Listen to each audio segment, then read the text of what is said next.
Hello అండి, ఎలా ఉన్నారు? బాగున్నారా? శివగారు చేపలు తెచ్చారన్నమాట. గుల్లవిందులు అంటారండి వీటిని. ఫ్రైకి చాలా బాగుంటాయి ఇవి. షాలో ఫ్రై చేస్తాను. అయితే సముద్రం చేపలు ఇవి. ముళ్ళు మధ్య ముళ్ళే ఉంటుంది. ఇప్పుడు ఇవి బాగు చేసేసి రెడీ చేసేస్తాను నేను. ఈ చేపల్ని మీరు ఎప్పుడన్నా చూసారా? సముద్రం చేపల్లో one of the favourite fish అనమాట. నాకు చాలా చాలా ఇష్టం. టేస్ట్ చాలా బాగుంటుందండి. ఇగురికిని ఇంకా ఇలా ఫ్రైకి చాలా బాగుంటుంది. పులుసు అంతగా బాగోవన్నమాట ఇవి. సముద్రం చేపలు ఎక్కువ ఇగురు పెట్టుకుంటే బాగుంటాయండి పులుసు కన్నా. పులుసు అయితే మన చెరువు చేపలు, గోదావరి చేపలు, కాలువ చేపలు ఇలాంటివి బాగుంటాయి. కానీ సముద్రం చేపలు మోస్ట్లీ ఇగురు లేదంటే ఫ్రై అనమాట. రెండింటికి సూపర్ ఉంటాయి. ఇంక నేనైతే ఫిష్ని ఇలా క్లీన్ చేసేసుకుంటున్నాను. మా ఇంట్లో చేపలు కానీ, పీతలు కానీ, రొయ్యలు కానీ నేనే క్లీన్ చేస్తానన్నమాట. చిన్నప్పుడు డాడీ ఎక్కువ క్లీన్ చేసేవారు నా చిన్నప్పుడు. సో అది చూసి చూసి నాకు బాగా అలవాటైందండి. మా మమ్మీ చేస్తుంది కానీ స్లోగా చేస్తుంది, నీట్గా అనిపించదు నాకు. అందుకే నేనే చేసేసుకుంటాను. కొంతమంది కొన్ని బాగా అలవాటై ఉంటాయి కదా, అలా డాడీని చూసి అలా ఇవి నేర్చేసుకున్నాను అనమాట నేను క్లీన్ చేయడం అనేది.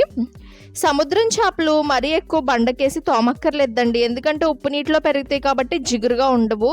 జస్ట్ నార్మల్గా క్లీన్ చేసేసుకుంటే సరిపోతుంది అంతే. పులుసు అది ఉంటే ఇలా కత్తిపీటకు పెట్టి గీకేసాను, నీట్గా వచ్చేసిందండి చేప అయితే. చూసారా? చేపలు శుభ్రం చేసి పక్క పెట్టేసా కదా, రెడీ అయ్యి వచ్చానమాట ఇప్పుడు స్నానం చేసేసి.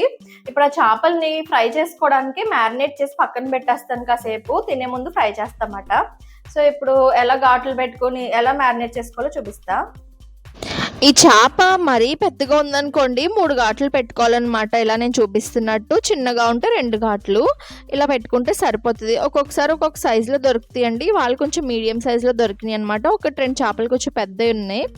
నేను ఎలాగ ఇంట్లోని మసాలా ఉందండి, ఫిష్ మసాలా. మనం ఎగ్జిబిషన్లో చూస్తుంటాం కదా, వెజ్ కోసం ఒక మసాలా, ఇలాగా నాన్ వెజ్ది ఒక మసాలా ఉంటుంది కదా, అలా ఎగ్జిబిషన్లో తీసుకున్న మసాలాలోకి నేను ఇంట్లో మళ్ళీ ఎక్స్ట్రా స్పైసెస్ యాడ్ చేస్తున్నాను. కారం, పసుపు, ఉప్పు, ఇంకా ధనియాల పొడి వేస్తాను అనమాట. దాంతోపాటు నిమ్మరసం, ఇంకా కొంచెం పెరుగు కూడా వేసుకోవాలి. ఇవన్నీ వేసుకొని కలుపుకుంటేనే మనకి ఇంట్లో చేసిన టేస్ట్ అయితే వస్తుందండి. ఆ పౌడర్లో అంతా మనకి నచ్చినట్టు ఉండదు.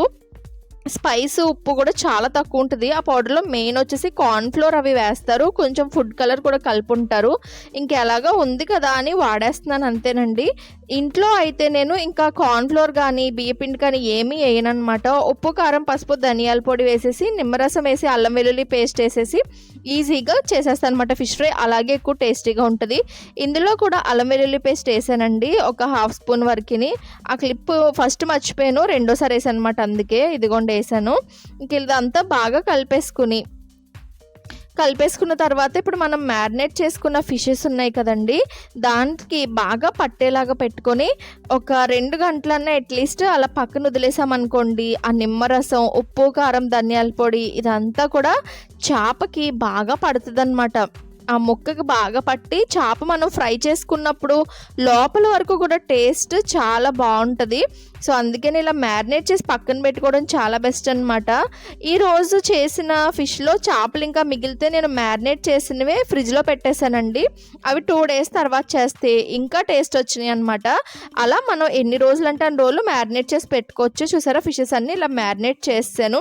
మ్యారినేట్ చేసిన తర్వాత ఇప్పుడైతే నేను బాణలు పెట్టుకొని డీప్ ఫ్రై అయితే చేయట్లేదండి, షాలో ఫ్రై చేస్తున్నాను. ఒక 2 స్పూన్స్ ఆయిల్ వేసేసి అందులో ఈ మ్యారినేట్ చేసిన చేపలు పెట్టేసి వీటిని అయితే సన్న సెగ మీద 2 వైపులా వేయించుకుంటే సరిపోద్దండి.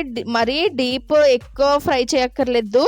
తక్కువ ఆయిల్లోనే ఫిష్ త్వరగానే ఫ్రై అయిపోతుంది, ఎక్కువ డీప్ ఫ్రై అవసరం ఉండదు. ఇంకా ఫిష్ రెడీ అయిపోయిన తర్వాత భోజనం పెట్టేసుకుని, వాళ్ళ మా ఇంట్లో పప్పు, ఆనపకాయ చాలా ఇష్టం నాకు. సో పప్పు, ఆనపకాయ వేసుకుని అందులోకి తొక్కుడు పచ్చడి అంటాం మేము, మామిడికాయ ఊరగాయ అనమాట. ఇది చిన్న చిన్న ముక్కలుగా కోసి పెడతారు కదా, అది వేసుకుని అందులోకి కొంచెం నెయ్యి వేసుకుని బాగా కలుపుకుని ఈ చేప పక్కన పెట్టుకుని తింటే ఉంటుందండి సూపర్ అనమాట.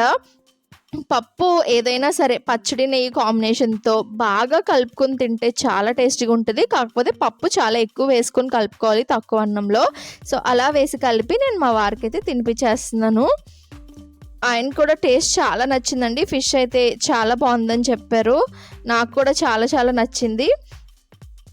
మీరు కూడా ఇలా చేసుకుని తినండి. ఫిష్ చాలా హెల్దీ కదా, సో సముద్రం ఫిష్ కూడా తింటుండండి మధ్యలో దొరికితేనే. ఈ ఫిష్ అయితే తప్పకుండా ట్రై చేయండి. మేమిద్దరం ఇలాగే తినేస్తాము. ఇదిగోండి ఈ చాప్ తీసుకుని మీరు కూడా తినేసేయండి. మీ ఇంట్లో ఏం స్పెషల్ కామెంట్ చేయండి. ఓకేనా? బాయ్. బాయ్.